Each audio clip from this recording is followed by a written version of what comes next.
Hey guys, welcome back to another video on my explicitly awful channel. Um, Today I'm going to be rating the top 3 base locations that's, in my opinion, the ones I personally will go to at any given time.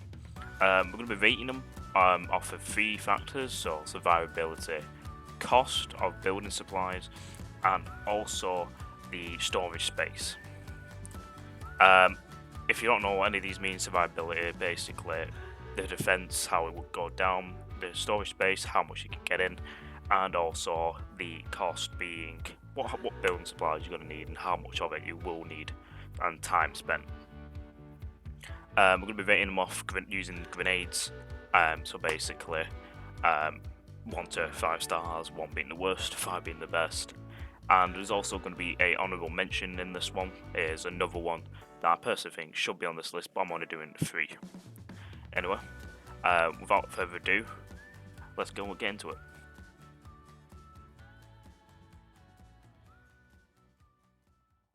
And so, for number 3, because we're going to go from 3 to 1, I have chosen, and that is going to be Vibor Industrial Factories. Now, these big warehouse buildings have lots of space for large car tents, medium tents, and be able to build watchtowers inside it to keep your base 100% secure. However, the only downside of it is, if you haven't noticed, you can go ahead and glitch into some of these windows, and for vanilla players like myself, and although I do play some expansion on PC, it's still going to be a pain in the arse, because you have to block off the ladders on the side which lead onto the roof, and from there people can just go ahead and jump on into your base. Now, for this reason, I am putting in number 3, but that doesn't mean that it's not a great base. Quite frankly, the Vibor Industrial Buildings are a really good base, and this one I'm going to give it 4 out of 5. You see, I'm going to give it 3 for survivability due to the amount of walls you're going to have to build. I'm going to give it a 2 for the cost, but I'm going to give it 5 for the storage space, and that's because you can put so much in it, and that's what makes it a very good base. And now on to number 2, which is probably going to be one of the coolest bases once you get it fully built, and that's going to be the Corona Castle Towers. Over every other tower, it does the exact same job. The Corona Castle Tower gives you the ability to pretty much see over a lot of land area, and also you may have the ability to also build more than just the tower. You could probably build the whole of the Corona Castle walls, and probably the other tower just opposite. And if you're going ahead and build an RP server, then voila, you have a massive fortress. All you have to do, especially if you're on expansion, is just block up the walls. Now, bear in mind, on the vanilla it's going to be a lot more difficult because of the ability of not being able to, let's say, build in a crevice or something. But overall, it's such a good build, and that's why I'm going to give it a 4 out of 5. Now, get me wrong, cost-wise, pretty cheap. If you're going to build a tower, all you have to do is build 2 walls, or maybe 1. So for that reason, I'm going to give it a 4 out of 5 for cost. Storage space could be a little bit difficult. You can get a car tent on the top with a couple medium tents. You get loads of barrels in, but for that reason, I'm going to give it a 3. And for, let's say, the ability to survive on that in a defense, if you do, I'm going to give it a 5.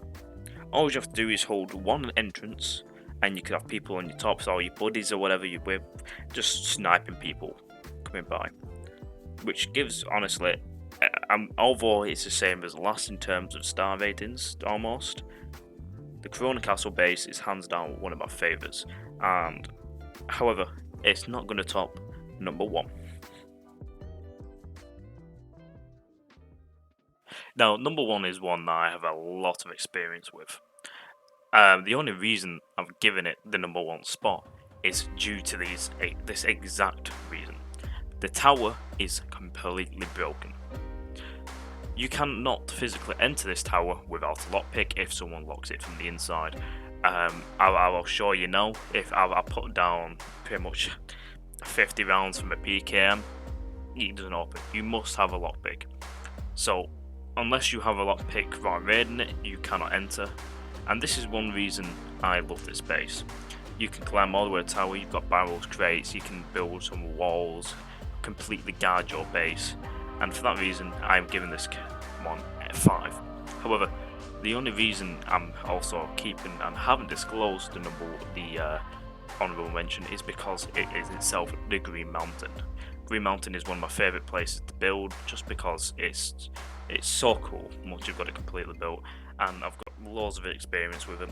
So that's for the reason. In terms of the tower, I'm going to give it 5 out of 5 for survivability. I'm going to give it 5 out of 5 for cost, because if you're going to build, you can just build one wall and barbed wire trap it from the top. However, for storage, I'm going to give it a 3.